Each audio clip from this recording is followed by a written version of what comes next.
It's May 7th here in Seoul, and I'm Kim Dami. We begin with these stories making the headlines at this hour. Starting with a deadlock in negotiations over a Gaza truce deal. Operations against Hamas in eastern Rafah began after Hamas said it accepted a Qatari-Egyptian proposal for a Gaza ceasefire. Israel, however, insists the deal is far from meeting its demands. Ahead of his inauguration for another 6-year term, Russian President Vladimir Putin ordered tactical nuclear weapons drills, which he called a part of military exercises to respond to threats from the West. President Yoon will hold a press conference on Thursday, the day before the second anniversary of his inauguration, to set out the direction of his future policies over the next 3 years. Hamas has accepted a Gaza ceasefire and hostage deal mediated by Egypt and Qatar. But with Israel turning down the proposal, talks are set to continue. Our Lee Soo-jin starts us off. The leadership of Hamas accepted the terms of a ceasefire deal proposed by mediators from Qatar and Egypt, but hopes for a truce were short-lived as Israel said that the deal did not meet its demands. According to a statement released by the Israeli Prime Minister's office on Monday local time, the terms of the ceasefire were still far from meeting Israel's core demands, and its war cabinet voted unanimously to continue its military operations in Rafah. Israel, however, said that it will send its negotiators to talk to mediators to try to reach a ceasefire agreement on terms that are acceptable to Israel. On the same day, Hamas announced that it accepted a 3-phase deal for a ceasefire, saying that the ball was now in Israel's courts. And the acceptance of the deal came just hours after Israel ordered an evacuation of some 100,000 Palestinians from Rafah, as it said that it would continue with its military operation in the area. The first part of the 3-phase deal includes the release of 33 hostages taken from Israel in exchange for a 6-week-long pause in fighting, where Israel will allow Palestinians to freely move from the south of Gaza to the north. This would be followed by another 42-day truce, which would include the withdrawal of most of Israel's troops from Gaza and Hamas releasing several Israeli soldiers in exchange for Palestinian prisoners. The third and last phase would entail a full hostage swap, as well as clear guarantees for an end to the war from countries including the United States. The U.S., which was one of the mediated countries in the talks alongside Qatar and Egypt, said that it is reviewing the response. So I can confirm that Hamas has issued a response. We are reviewing that response now and discussing it with our partners in the region. We continue to believe that a hostage deal is in the best interests of the Israeli people. It's in the best interests of the Palestinian people. It would bring. And in response to the Israeli government closing Al Jazeera's operations in the country, the U.S. voiced concern, saying it supports press freedom across the world. Lee Soo-jin, Arirang News. Israeli Prime Minister Benjamin Netanyahu continues to reject international pressure to halt the Gaza war, even using a Holocaust remembrance ceremony to brush off calls over the weekend. Let's turn to Professor Baek Sung-hoon for more. Welcome. Hello, nice to have you. Yeah, nice to meet you. Hi. Thanks for joining us. And Netanyahu made a rare pledge in English during his speech at the Holocaust Remembrance Day event over the weekend. What does he mean by, if Israel is forced to stand alone, Israel will stand alone? Netanyahu's remark underscores his commitment to defending Israel and making independent decisions regarding its security and foreign policy, irrespective of international pressure of criticism. So by invoking the memory of Holocaust, Prime Minister Netanyahu likely aims to emphasize Israel's historical need to safeguard its sovereignty and security, even if it means the measure will be relying on its own capabilities. So his speech at Holocaust Remembrance Day literally means that Israel will not halt fighting in Gaza until it defeats Hamas, no matter how much pressure is brought to stop the war. But we have to consider that this response came out right after the International Criminal Court in The Hague announced that they could issue arrest warrants for some of Israel's top officials, including Netanyahu. So there's a domestic political reason behind to get the support within Israel and maintain high morale of Israel defense forces. So it is the behind the context that leads Netanyahu to make this kind of speech at the Holocaust Remembrance Day. So this persistence stemming from domestic issues that now is pretty concerned of. Now, the Israeli military, in fact, began evacuating Palestinian civilians from Rafah because of the assault in the region. Now, will the attack be less devastating considering the civilians will be moved out? Okay. In certain degree, yes. But however, it reminds me of Second Battle of Fallujah, which broke out November 2004 during the U.S. occupation of Iraq. So even most of Fallujah's civilian population was evacuated before the battle began. I mean, back then, U.S. military officials estimated that 70 to 90% of 300,000 civilians in the city was evacuated. 800 plus civilians were killed during the operation. So in Rafah, there is estimated 1.2 million people are sheltering in the southern cities of Gaza. So thus, even the evacuation process of Israel Defense Forces are well executed. Civilian casualty is inevitable. So yeah, maybe massive masquerade could be restricted, but the civilian casualty of Palestinians are inevitable. Definitely. While the offensive in the region continues by Israeli military forces, the result of ceasefire talks in Cairo this time really appears to be highly up to Israel. I mean, what's Netanyahu's logic here? I mean, Israel logic, Netanyahu logic is very simple. So this war, Israel-Hamas war, is to eliminating the Hamas, whether it's feasible or not. Well, because a lot of experts say it's impossible task to eliminate the Hamas, but Israel will deny approving Hamas as a partner for any reconstruction plan with Palestinians afterwards. So the basic logic, eliminating the Hamas, and Hamas could not be the partner, negotiation partner for any reconstruction process. So that is the big gap big discrepancy between the Hamas and Israeli the peace negotiation, because Israel cannot make a permanent ceasefire if the Hamas stands still in Gaza. Well, Professor Beck, before the offensive by Israeli military forces in Rafah began, the U.S. over the weekend reportedly put a hold on an ammunition shipment to Israel. Where did this pause come from? Man, there's no doubt the United States firmly stands to provide security protection to Israel. I mean, the United States has already spent billions of dollars in security assistance to Israel since the October 7 attacks. And last month, Biden signed a foreign aid bill that includes $26 billion for Israel-Hamas conflict, including $15 billion in Israel military aid. But the reason for this pause is simple. U.S. officials, including Biden, are concerned about a potential Israeli operation in Rafah, where more than 1 million, 1.2 million Palestinians have been sheltering. So they are kind of worried that Israel military might steer the International Criminal Court for the war criminals, and the United States doesn't want Israel to fall into that category, because then it will be a big problem for the U.S. foreign policy, who have been supporting the Israel Defense Forces. Well, indeed. And it's not just Israeli offensive in Rafah. Israel has also shut down the Al Jazeera offices in Israel, calling the media, quote, a mouthpiece for Hamas. Isn't this going to be a headache for Qatar, which has been trying to so hard to bridge Israel and Hamas? Not necessarily. I mean, the reporting on the Israel-Hamas conflict may be restricted, but the negotiation process is still by the government themselves. So bridging between Israel and Hamas won't be much affected. Rather, in the long term, it will be a headache for Israel. The United Nations Human Rights Office already urged the Israel government to overturn this ban, and many of the international organizations are raising concern of Israel turning into authoritarian regime. So the repercussion of this, the ban or restricting the shutting out the Al Jazeera broadcasting won't be small. So the Israel after the war we're gonna answer many of the questions that was kind of like arise by the international community.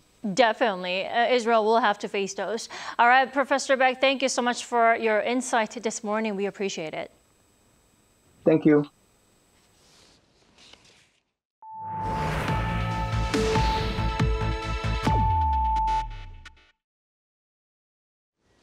Russian President Vladimir Putin has ordered tactical nuclear weapons drills in response to what the Kremlin says are provocations and threats from the West. Now, the announcement comes just a day before Putin is set to be sworn in for his fifth term as Russia's leader. Lee Seung-jae reports. Just a day before the inauguration for his fifth term in office, Russian President Vladimir Putin on Monday sent a warning to the West by ordering tactical nuclear weapons drills. According to the Russian Defense Ministry, the Southern Military District's missile units have begun preparations for tactical nuclear weapons drills set to take place in the near future with the participation of its Air Force and Navy. The ministry explained that Putin ordered the drills to defend Russian territory and ensure its sovereignty in response to provocative remarks and threats by the West. This comes as French President Emmanuel Macron raised the idea of sending European troops to fight Russia in Ukraine, while British Foreign Secretary David Cameron said that Ukraine has the right to use weapons provided by the UK to strike targets inside Russia. Moscow has also accused the US and its European allies of pushing the world to the brink of a nuclear war by supporting Ukraine with tens of billions of dollars worth of weapons, some of which it says are being used against Russian territory. The Southern Military District is headquartered in southern Russia near the Ukrainian border. It operates in Donetsk, Luhansk, Zaporizhia, and Kherson regions, which Russia claims were newly incorporated during its special military operation. Meanwhile, Putin is set to be sworn in for the fifth time on Tuesday at an inauguration ceremony held in Moscow. Putin will be in power until at least 2030 and will be able to run for another six-year term after the 2030 presidential election. The Russian leader has been in power since 1999, when he took over as acting president following the resignation of former President Boris Yeltsin. He also served as prime minister from 2008 to 2012. Putin won Russia's presidential election in March, receiving over 87% of the votes. Lee Seung-jae, Arirang News. President Yoon Suk-yeol will hold a rare media conference this week and deliver a speech to the nation as he begins his third year in office. Now, the announcement came on Monday. Our correspondent Oh Soo-young fills us in. President Yoon Suk-yeol will hold a highly anticipated press conference on Thursday after delivering a speech to the nation about the progress and direction of his policies as he begins his third year in office. Presidential spokesperson Kim Soo-kyung said in a briefing on Monday that the presser will take place in the morning of May 9th, a day before the administration's two-year milestone. A senior official said no questions are off the table, but the press conference will aim to address a variety of topics within its roughly 1 hour timeframe, with the spokesperson moderating the session. The question and answer session will begin after the president delivers a video message to Korean citizens from his own office at 10 a.m. He plans to explain how the administration has executed policies over the past 2 years and lay out what he plans to pursue over the next 3 years of his administration. Yoon's presser comes 21 months after his last media conference, which was for his 100th day in office. Since then, his media engagements have been limited, with the president even halting his impromptu question and answer or doorstepping sessions after a series of unsavory incidents with broadcaster MBC. However, experts say less communication may have adversely affected his public messaging. I think that's really the key, I think, for him is not necessarily to reverse course on all his policies, because I think a lot of people do, I think, regard many of his policies as being very good for the country. It's just that I think partly is the way he presents it and the way his team has presented it, I think, up to this point in his administration. Following the defeat of his ruling People Power Party at the April 10th general election, as the opposition took a sweeping majority of seats, Yoon said he had failed to reflect the wishes of the people, citing his failure to communicate. He pledged to improve his communication with the public and the media and the way his administration handles state affairs. Observers believe this will include reviving the position of Senior Secretary for Civil Affairs. Yoon initially scrapped the position when he took office, saying previous civil affairs secretaries had wielded too much power over government bodies and investigated citizens. While the top office on Monday said it could not confirm or reveal any details on personnel changes, officials have said behind closed doors they are looking to revive the post in order to improve their discernment of public sentiment without the intrusive functions. If the appointment goes ahead, it will likely take place in early May, possibly around the time of Yoon's press conference. 오수영, Arirang News.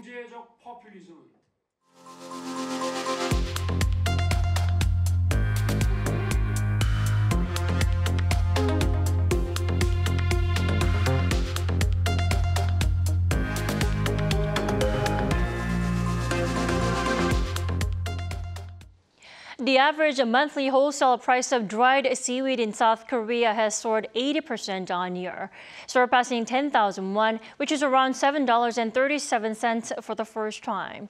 According to a report from the Korea Maritime Institute's Fisheries Outlook Center on Tuesday, the average wholesale price of dried seaweed in April hit 10,089 won per pack, up 80.1% from the same period last year.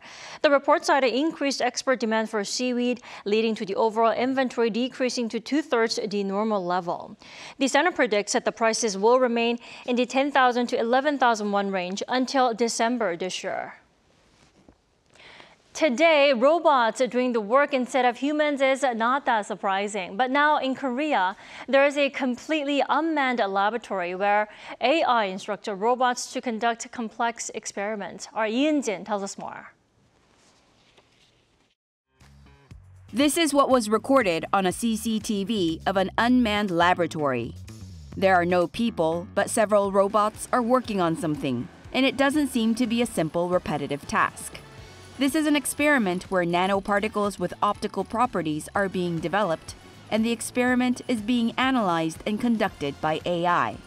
Similar to entering the final destination on a GPS map application, the desired ultimate result is entered, and the AI finds a way to carry out the experiment. This method has been shown to be highly efficient, as what would take humans roughly 10,000 attempts of trial and error, the AI was able to produce in 200 tries. We don't know the conditions of the experiments. So if we take 4 random input values, the AI collects related data of the properties and synthesis of each experiment.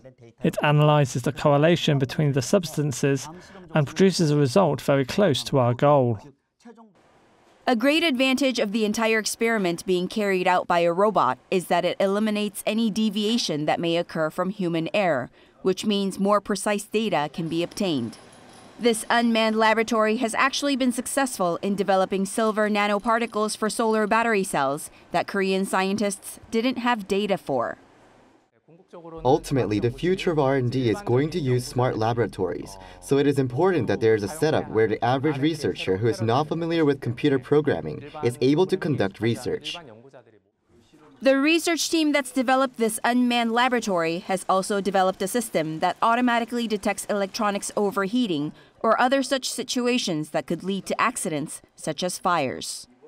Yoon, Arirang News.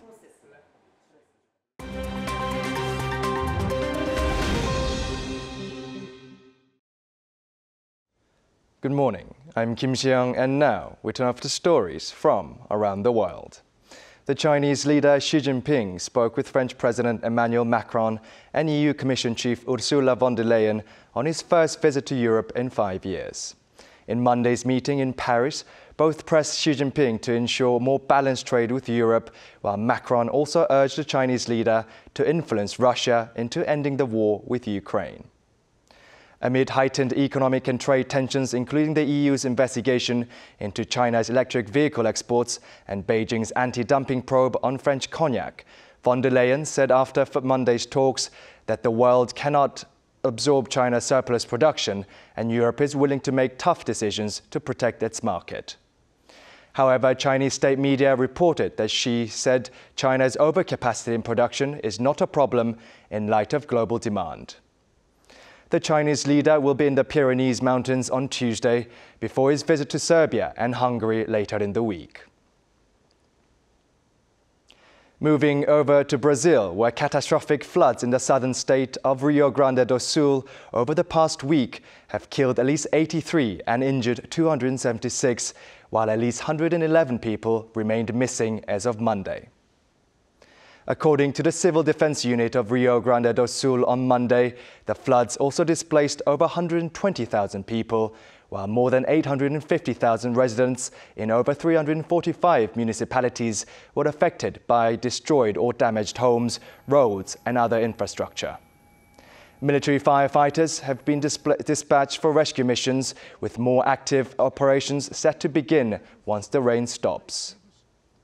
While weather conditions improved on Monday, local weather forecast Meteorologia said the rains could pick up again from May 10th. In Mexico City, cannons were fired on Sunday to kick off the annual celebration of Cinco de Mayo. Now in its 94th year, Cinco de Mayo marks the Battle of Puebla on May 5, 1862, when Mexican soldiers were victorious over Napoleon Bonaparte's French forces during the Second Franco-Mexican War. Traditional festivities took place in El Peñón de los Baños district in Mexico City, where local families and residents took part in a parade. Locals were also seen wearing period costumes as part of a reenactment of the historic battle against the French. Moving over to France, bakers in the suburbs of Paris have baked the world's longest baguette. The baguette, which was 140.53 meters long, was baked on Sunday during an event for the French Confederation of Bakers and Pastry Chefs.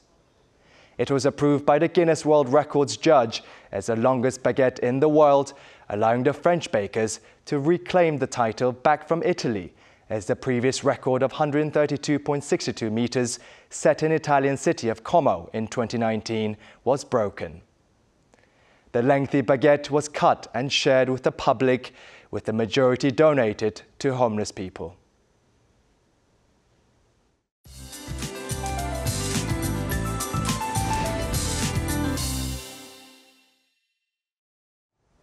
Good morning. Haven't we had enough rain already? Sunny conditions on Saturday turned into a wet and cloudy Children's Day, and since then, on and off rain continues in most places.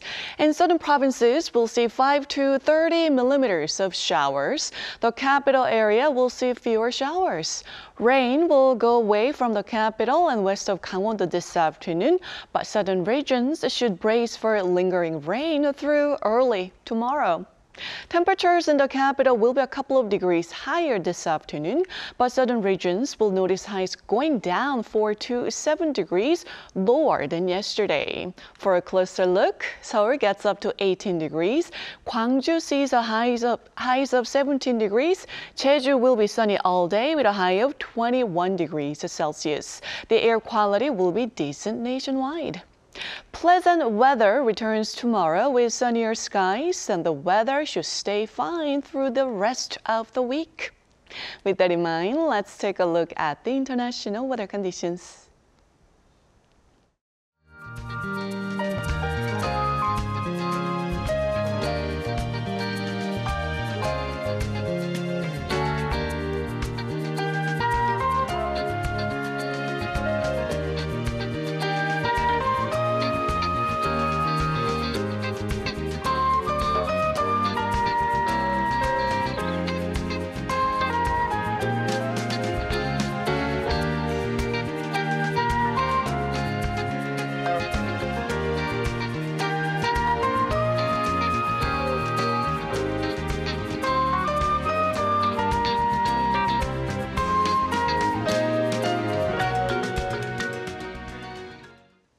We thank you for watching New Day at Arirang. We'll be back tomorrow for Wednesday's edition at the same time, 9 a.m. Korea time.